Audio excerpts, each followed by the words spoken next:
Good morning students. In today's video lesson we are starting another mathematical tools, that is graph. First of all we are studying about the straight line graph, then we will study about the parabolic graph or graph of parabola, and then finally we will reach at the graph of hyperbola and their problems related to them. Okay, these graphs are used in physics to illustrate different quantities. For example, kinematics, you will study about the velocity time graph, you will study about the displacement time graph, and finally acceleration time graph and their relation, how these graphs or how these quantities are dependent on each other. Okay, that is why we are taking the next mathematical tool, that is graph. So let's get started. Okay student, we know very well that graph is plotted between two quantity. One of the quantity is called independent variable and another quantity is called dependent variable. Okay, so first of all we always plot the graph between x and y axis. ठीक है, x और y axis के बीच में graph क्या किया जाता है, प्लॉट किया जाता है. x axis is also called abscissa and y axis is called ordinate. y axis को हम क्या बोलते हैं, ordinate भी बोलते हैं. क्लियर है. तो मोस्ट ऑफ केसेस के अंदर जब भी हम फिजिक्स में ग्राफ प्लॉट करते हैं तो आपका जो मैंने कहा इंडिपेंडेंट वेरिएबल होता है. Independent variable is taken on x axis. Independent variable को हम एक्स एक्सिस पे रिप्रेजेंट करते हैं, whereas dependent variable is taken on Y axis. Dependent variable को हम लोग वाई एक्सिस के ऊपर क्या करते हैं, रिप्रेजेंट करते हैं. For example, let we say we are plotting a graph between velocity and time. ठीक है, लेट वी से वेलोसिटी और टाइम के बीच में हम लोग क्या प्लॉट कर रहे हैं, ग्राफ कर रहे हैं. In that case time is considered to be an independent variable. Time को क्या माना जाएगा, एक इंडिपेंडेंट वेरिएबल माना जाएगा. Whereas velocity is considered to be dependent variable. तो वेलोसिटी को हम वाई एक्सिस पे प्लॉट करेंगे and time is plotted on x axis. Time को एक्स एक्सिस के ऊपर प्लॉट किया जाए. ऐसे ही जब एक्सेलरेशन टाइम ग्राफ प्लॉट करेंगे तो एक्सेलरेशन को हम वाई एक्सिस के ऊपर. मोस्ट ऑफ केसेस के अंदर फिजिक्स के अंदर time is considered to be an independent variable, so it is always taken on x axis. Okay, तो first thing we are starting straight line graph. हम लोग straight line graph plot कर रहे हैं. You know very well the straight line graph, the general equation for the straight line graph is equal to y is equal to mx plus c. Okay, general equation होती है straight line graph की, तो y is equal to m x plus c के बराबर होती है. Okay, तो ये हमने लिखी एक जनरल इक्वेशन. यहाँ ग्राफ क्या होगा, यहाँ डिपेंडेंट वेरिएबल हम लोग क्या लेते हैं, यहाँ डिपेंडेंट वेरिएबल हो जाता है y, इंडिपेंडेंट वेरिएबल हो जाता है x. तो y और x तो क्या हो गए, y and x are the variables between which the graph is to be plot. ठीक है, जिसके बीच में ग्राफ क्या किया जाएगा, प्लॉट किया जाएगा. ठीक है, लेट मी से मैं इस ग्राफ को प्लॉट करने के लिए ऐसे एक्सिस लगा देता हूँ. मतलब इधर एक्स एक्सिस ले ली, इधर एक्स डैश एक्सिस ले ली मैंने, ऊपर y होगी तो नीचे y डैश एक्सिस हो गई है. क्लियर है. और मैंने ऐसे एक लाइन प्लॉट कर दी है, ये मैंने लेट मी से एक लाइन प्लॉट कर दी है. ठीक है, तो इस लाइन के लिए वाई एक्स, इस लाइन का लेट मी से आपने इक्वेशन लिखी तो वो इक्वेशन आ रही है y is equal to m x plus c. ये जनरल इक्वेशन होती है किसकी, स्ट्रेट लाइन की. तो इसमें समझते हैं, इस इक्वेशन के अंदर आपने y तो डिपेंडेंट वेरिएबल बता दिया, x इंडिपेंडेंट वेरिएबल बता दिया, m यहाँ पे क्या होता है, m is called slope of straight line. ठीक है, m को बोला जाता है slope of straight line. Straight line का स्लोप कहते हैं हम लोग. ठीक है, और जनरली फिजिक्स के अंदर या मैथमेटिक्स के अंदर हम स्लोप को क्या डिफाइन करते हैं, स्लोप के अगर आपको थ्योरेटिकल डिफिनेशन बतानी है तो स्लोप को बोला जाता है a slope is a tangent of the angle made by the line with the positive x-axis in anti-clockwise direction. ठीक है, इसको मैं समझाता हूँ क्या है कि स्लोप है क्या, slope is a tangent of an angle. ठीक है, कोई भी एंगल अगर लेंगे तो उस एंगल का आपको कौन सा, टेन लेना पड़ेगा. ठीक है, तो मान लेते हुए एंगल आपने क्या ले लिया, थीटा एंगल ले लिया. तो हमने कहा a slope is a tangent of an angle theta which is made by the positive x axis in anticlockwise direction. देखो, अगर इस लाइन का आपको टेंजेंट एंगल लेना होता तो मैंने कहा एक्स एक्सिस के ऊपर, देखो ये वाली लाइन एक्स एक्सिस के लॉन्ग ऐसे जा रही है. देखो, ठीक है, लाइन मान लेते हैं, मैं ए बी लाइन बोल देता हूँ यहाँ. तो ये A B line X axis के लॉन्ग ऐसे जा रही है और ये A B line X axis से एंटी क्लॉकवाइज डायरेक्शन में, तो एंटी क्लॉकवाइज डायरेक्शन ऐसे हो जाएगी, जो एंगल बना रही हो वो एंगल को मैं मान लेते क्या लिख देता हूँ, थीटा लिख देता हूँ। तो अगर उस एंगल का मैं tan ले लेता हूँ, ठीक है, आपको पता है tan 0 degree, tan 30 degree, tan 45 degree, tan 60 degree, tan 90 degree, ये डिफाइंड होते हैं, तो उन सभी के लिए स्लोप आ जाता है। तो इसका मतलब m ही का क्या कहलाता है, tan थीटा कहलाता है, और tan थीटा को हम लोग क्या बोलते हैं, स्लोप ऑफ स्ट्रेट लाइन कहा जाता है। क्लियर है, तो यहाँ तक है। उसके बाद यहाँ पे c एक और क्वांटिटी गिवन है इस जनरल इक्वेशन के अंदर, तो c को बोला जाता है, c is called y intercept, c को हम बोलते हैं y intercept of straight line,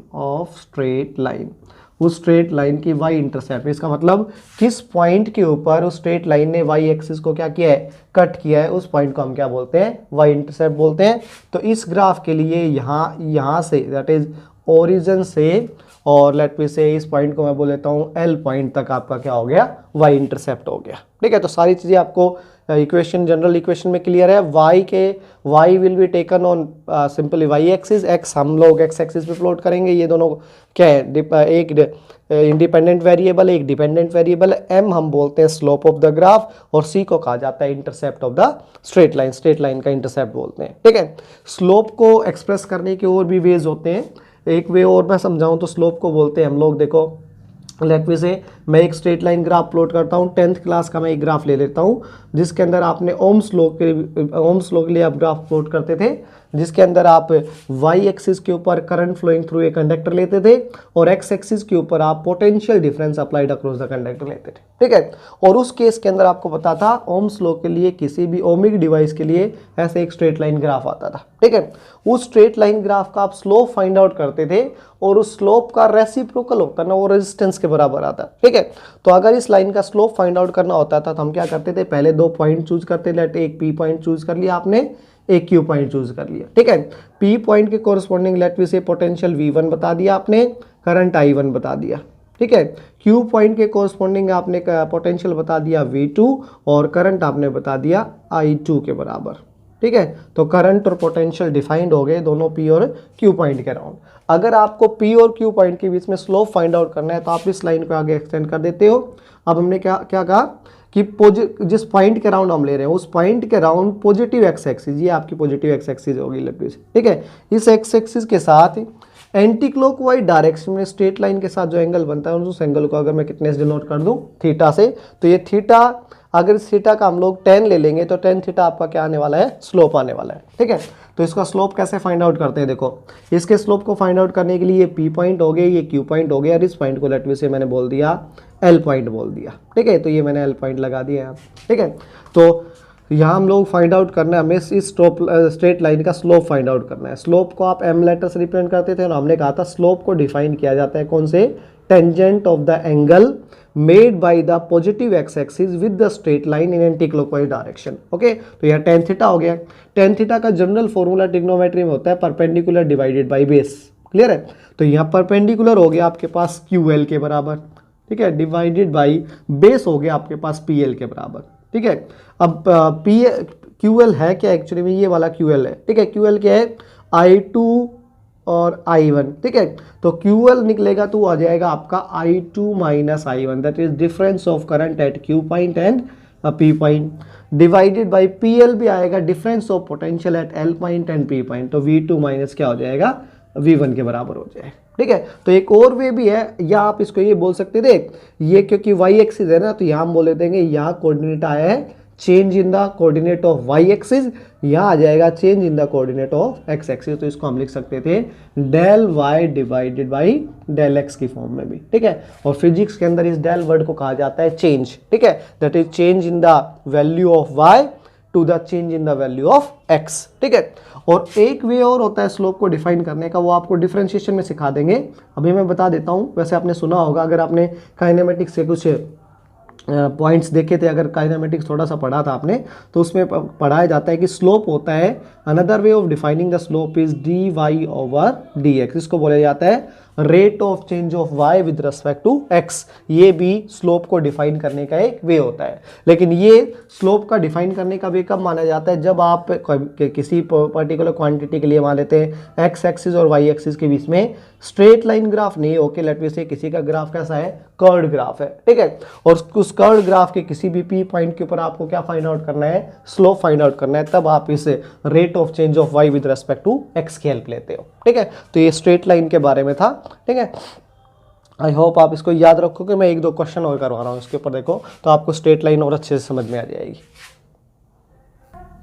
okay student, next हम एक स्पेशल केस ले रहे हैं यहाँ पे कि if c is equal to 0 then the equation y is equal to mx plus c, then the equation y is equal to mx plus c will become y is equal to mx, ठीक है, इसके बराबर हो जाए। क्यों? क्योंकि आपने क्या कह दिया कि अगर पर्टिकुलर किसी स्ट्रेट लाइन ग्राफ के लिए या स्ट्रेट लाइन के लिए c 0 हो जाता है, c 0 का मतलब क्या होता है, y इंटरसेप्ट क्या हो जाता है 0, तो उसके लिए पहले तो ग्राफ कैसे प्लॉट किया जाएगा, तो इधर मैंने x एक्सिस मान लिया, इधर y एक्सिस प्लॉट कर दिया, ठीक है। और c इज इक्वल टू 0 के लिए आप लोग दो तरीके से स्ट्रेट लाइन ड्रॉ कर सकते हैं, एक स्ट्रेट लाइन ड्रॉ ऐसे की जा सकती है और सेकंड वे के अंदर स्ट्रेट लाइन ड्रॉ ऐसे की जा सकती है। दोनों स्ट्रेट लाइंस, इनको नाम ले देता हूँ, लेट मी से मैं इसको 2 लाइन नाम दे देता हूँ, इसको 1 लाइन नाम दे देता हूँ, ठीक है। इन दोनों लाइंस के लिए इंटरसेप्ट क्या है 0, क्योंकि ये दोनों लाइन कहीं भी y एक्सिस को क्या नहीं कर रही, इंटरसेप्ट नहीं कर रही है, they are intercepting on origin, origin के ऊपर ये क्या कर रही है, कट कर रही है, और ओरिजिन के ऊपर x और y दोनों की वैल्यू क्या होती है,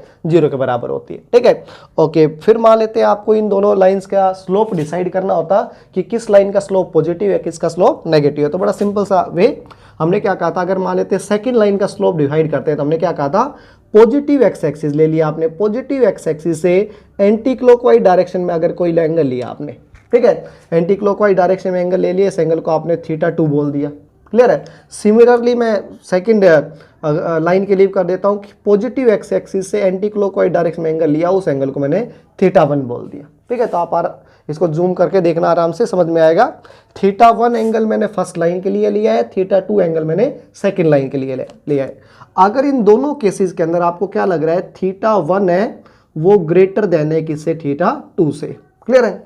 ओके, जब इनका स्लोप फाइंड आउट करेंगे तो हमने क्या कहा था, स्लोप फाइंड आउट करने के लिए जो भी एंगल हम निकालते हैं उनके साथ टेंजेंट जोड़ दिया जाता है, तो ये हो जाएगा tangent θ1 would be greater than the tangent θ2 हो जाएगा, क्लियर है। और टेंजेंट के से हम लोग क्या फाइंड आउट करते हैं, स्लोप फाइंड आउट करते हैं, क्लियर है। तो कैसे स्लोप फाइंड आउट करेंगे, देखो किसका स्लोप पॉजिटिव आएगा, किसका स्लोप नेगेटिव आएगा। तो ये एक बात ध्यान रखनी है आपको, जब आप लोग देखने से ये पता कर पा रहे हो कि जो आपका थीटा एंगल है, ठीक है, इफ थीटा इज एक्यूट, अगर थीटा एंगल क्या होता है, एक्यूट एंगल होता है, एक्यूट एंगल होता है, उस केस के अंदर tan थीटा इज पॉजिटिव, ठीक है, tan थीटा क्या होता है, पॉजिटिव होता है, that is slope is positive. tan theta positive होगा तो स्लोप का मतलब m भी क्या माना जाता है, इज पॉजिटिव माना जाता है, क्लियर है, बिल्कुल क्लियर है, ठीक है। कि थीटा एंगल अगर किसी भी पर्टिकुलर स्ट्रेट लाइन के लिए एक्यूट हुआ, एक्यूट एंगल आप समझते होगे, that is less than 90 degree हुआ, ठीक है, उस केस के अंदर tan थीटा पॉजिटिव होता है, और tan थीटा पॉजिटिव होगा तो slope of the line would also consider to be positive, तो लाइन का स्लोप भी क्या माना जाएगा, पॉजिटिव माना जाएगा, ठीक है। In second case if theta is obtuse, ठीक है, अगर थीटा एंगल है वो ऑब्ट्यूज एंगल है, ठीक है। ऑब्ट्यूज एंगल क्या होता है, जिसके अंदर थीटा ग्रेटर देन क्या होता है, थीटा लेस देन 90 लिखना था भाई यहाँ से आपको, ठीक है। तो यहाँ थीटा लेस देन 90 लिखा दिया और यहाँ थीटा ग्रेटर देन 90 लिख दिया, ठीक है। ग्रेटर देन 90 लिखते ही क्या हो जाएगा, यहाँ tan थीटा इज नेगेटिव, ठीक है, tan थीटा क्या हो जाएगा, नेगेटिव हो जाएगा, hence slope of the graph is negative, slope of the graph क्या हो जाएगा, नेगेटिव हो जाएगा। तो इससे इजीली समझ में आ रहा है कि यहाँ θ1 है वो तो ऑब्ट्यूज एंगल है, वो ग्रेटर देन 90 डिग्री है, और θ2 एंगल है वो है लेस देन 90 डिग्री। तो इस केस के अंदर जो स्लोप ऑफ फर्स्ट लाइन है, m1 बोल देता हूँ, स्लोप ऑफ फर्स्ट लाइन है दैट वुड बी नेगेटिव, ठीक है, फर्स्ट लाइन का जो स्लोप है वो तो नेगेटिव मिलेगा, और जो सेकंड लाइन का स्लोप है वो कैसा मिलेगा, पॉजिटिव मिलेगा। और ये पॉजिटिव नेगेटिव हमने किससे डिसाइड किए, एंगल से डिसाइड किए, ठीक है। तो इस पर्टिकुलर प्रॉब्लम में, इस पर्टिकुलर केस में हमने क्या सीखा कि पहली चीज़ हमने ये सीखी कि अगर किसी भी स्ट्रेट लाइन के लिए y intercept 0 that straight line will always pass from the origin. वो किससे पास होगी? ओरिजिन से पास होगी। सेकंड थिंग, अगर दो स्ट्रेट लाइन ड्रॉ कर रखी है तो उन दोनों स्ट्रेट लाइन में किसका स्लोप पॉजिटिव और नेगेटिव होगा? वो टेंजेंट के एंगल के ऊपर डिपेंड करता है। अगर टेंजेंट का एंगल ग्रेटर देन 90 डिग्री है तो स्लोप नेगेटिव आएगा, अगर लेस देन 90 डिग्री है तो स्लोप पॉजिटिव आएगा। ठीक है। अब नया केस होता है कि सर अगर कभी थीटा की वैल्यू 90 डिग्री के बराबर ही है तो, ठीक है, 90 डिग्री का मतलब समझते हैं, देखो किसी का स्ट्रेट लाइन मान लेते, इधर एक्स एक्सिस ले लिया आपने, इधर वाई एक्सिस ले लिया। अगर थीटा 90 डिग्री है तो उसके लिए स्ट्रेट लाइन ऐसे कुछ प्लॉट की जाएगी, देखो ऐसे प्लॉट की जाएगी स्ट्रेट लाइन। क्लियर है? और स्ट्रेट लाइन के लिए देखो पॉजिटिव एक्स एक्सिस के साथ एंटी क्लॉकवाइज डायरेक्शन में जो एंगल बनेगा वो यहाँ होगा और ये हो जाएगा थीटा के बराबर। ठीक है। तो इस केस के अंदर क्या होगा, जब भी कितना आया आपके पास एंगल, कितना डिग्री का आया? 90 डिग्री का आया। तो हमने कहा स्लोप फाइंड आउट करने के लिए हम m लिखते हैं, m की वैल्यू होती है टेंजेंट ऑफ थीटा। हम 90 डिग्री लिखेंगे और आपको पता है टेंजेंट ऑफ थीटा कितने के बराबर होता है? इन्फिनिटी के बराबर होता है। तो इस केस के अंदर हम बोलेंगे the slope of that straight line which is parallel to y axis will be non defined. ठीक है। ऐसी स्ट्रेट लाइन का स्लोप नॉन डिफाइंड होता है जो y एक्सिस के क्या हो? पैरेलल हो। क्लियर है? अगर थीटा 0 डिग्री होता है तो if theta is equal to 0 degree, ठीक है, थीटा 0 कब होगा? When a graph is plotted between x and y axis such that that straight line is parallel to x axis. अगर वो स्ट्रेट लाइन क्या आ जाए? पैरेलल टू x एक्सिस आ जाती, उस केस के अंदर थीटा एंगल क्या होगा? 0। अगर थीटा 0 होगा तो स्लोप फाइंड आउट करने के लिए आप जो क्या निकालोगे, सॉरी थीटा 0 आएगा यहाँ पे, स्लोप फाइंड आउट करने के लिए टेंजेंट 0 एंगल निकालोगे तो वहां क्या हो जाएगा? 0। तो हर पैरेलल लाइन जो एक्स एक्सिस के पैरेलल होती है या हर स्ट्रेट लाइन जो एक्स एक्सिस के पैरेलल होती है उसका स्लोप भी 0 होता है। हर पैरेलल लाइन जो या हर स्ट्रेट लाइन जो वाई एक्सिस के पैरेलल होती है उसका स्लोप इनफाइनाइट होता है। और अगर 0 और 90 डिग्री को छोड़ के एंगल हो तो हमने डिसाइड करवा दिया कि ग्रेटर देन 90 डिग्री होगा तो slope negative, less than 90 degree होगा तो slope would be considered as positive. Positive slope को कंसिडर किया जाएगा। क्लियर है? तो ये आपका फर्स्ट है, आपका टॉपिक ऑफ स्ट्रेट लाइन पढ़ा है। ठीक है। अब एक दो क्वेश्चन करते हैं, चलो इसके ऊपर देखो।